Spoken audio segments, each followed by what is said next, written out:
Okay, that's my memory card acting up. I've got about, it says I'm out of recording space, but I found out the last 2 days that I've actually got another 10 to 15 minutes left, and I think I can get this finished. Although it'll be, I can't join memory cards together right now. Having trouble with a converter and then using Movie Maker and this and that. I know how to do it, but it's rejecting. I think it's the memory card. But anyway, let me finish up.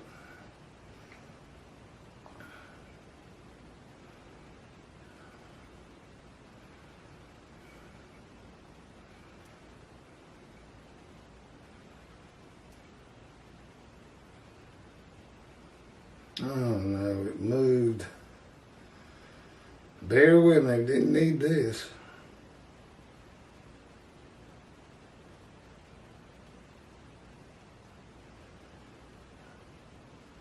The book's so big, it's still loading as I start. And then all of a sudden it'll just skip and move as other parts are loaded on.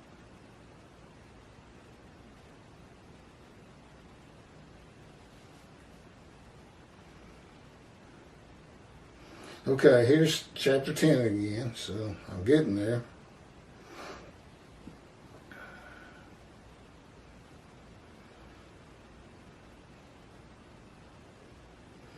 Other peoples number with me.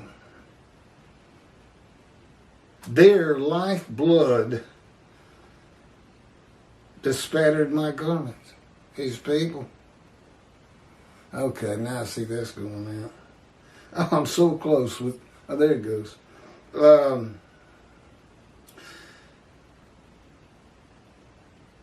This is a reference to the utter destruction of the land of Israel, of Malachi 3, if the purpose of Elijah does not prosper, if the temple's not built. Build it, never defeat it.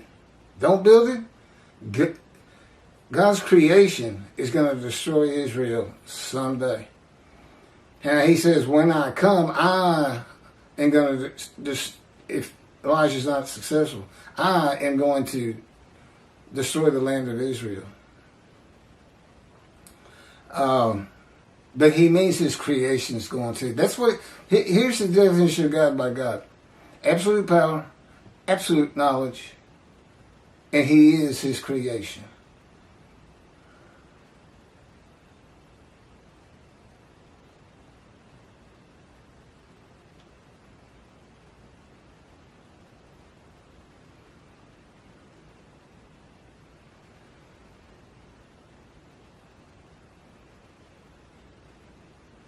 Utter destruction, that's how he says it.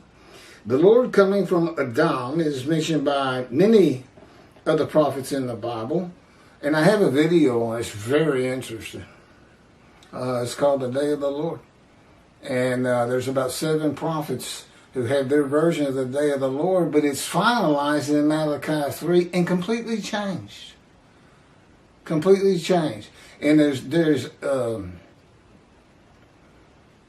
no room for a Messianic era in it, that's for sure.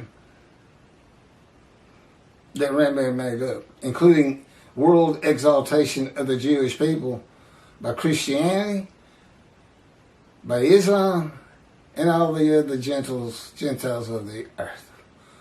Never gonna happen, people. You think you can get 2 billion Christians to disavow Jesus? I say good luck to you. And better luck to you if you're going to try to get 2 billion Muslims to disavow Allah as they know him. Allah means God, but it's God as they know him, as opposed to the God of Israel.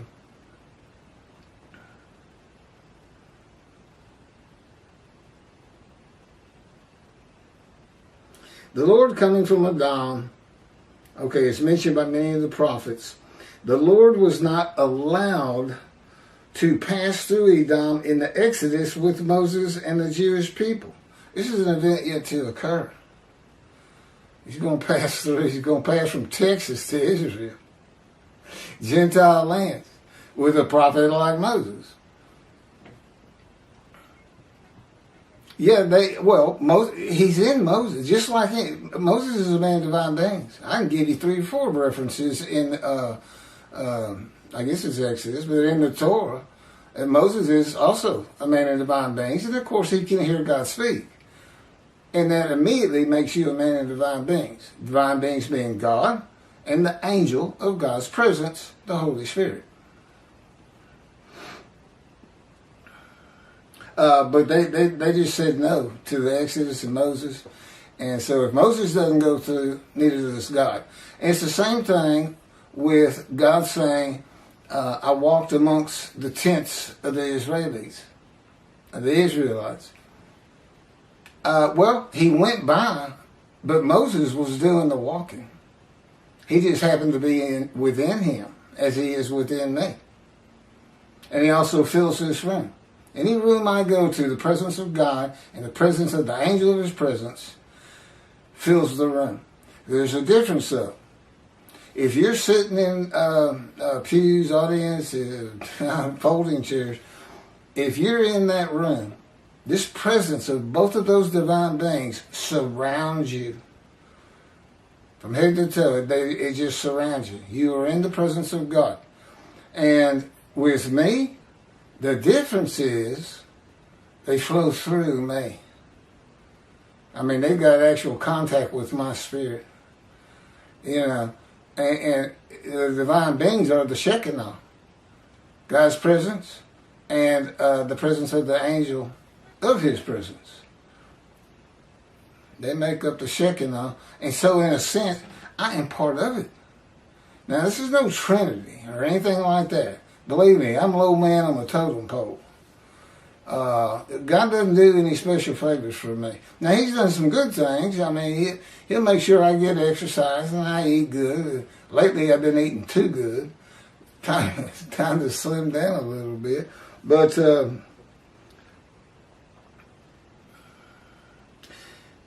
this is an event yet to occur. The interpretation of this prophecy is that the prophet like Moses with God, as God was with Moses in the Exodus, will come from Edom, Texas, Gentile lands. The Christian world of the Jewish people, none are with God. He comes with a Gentile from the Christian world. And that Gentile is God's righteous servant, Moshiach, who God specifically describes for the day of the Lord. He's got to have a representation. He's got to have a man he can talk to and say, go tell the Jewish people this. Tell them this is where I want my temple. Tell them I am working on the specifications of what it is to look like. Which means I'll be typing again.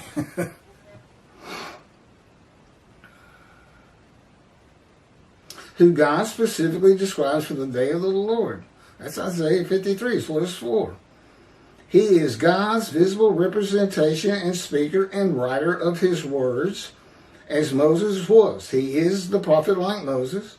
God says he will put his words in his mouth, and he will speak to the Jewish people all that God commands him. Again, he controls my mind. He decides what comes out of here, not me. And no self-will. I'm not like any other man on this planet now. You know, you had to figure when God returned, there was going to be some changes. Now, you all been taught about Messianic era, the world's going to love you. Now, what happens to never again, never forget? What about the Jews who say, I don't have to worry about that stuff in Holocaust anymore? The world's going to love us. That's what my rabbi says. That's what Tovia says. That's what Jews for Judaism says, and Michael Skoback. Well, how about Malachi 3? And the creation brings utter destruction to the land. You got 7 million Israeli Jews right now. You think utter destruction might take out another 6? It sure should ring a bell. That's all that should be taught by these rabbis of teaching man's word over God's. Never defeated it again, build a temple. Don't build a temple, utter destruction by God's creation. And find Elijah. Why are you looking for Moshe? Elijah is the one that clears the way.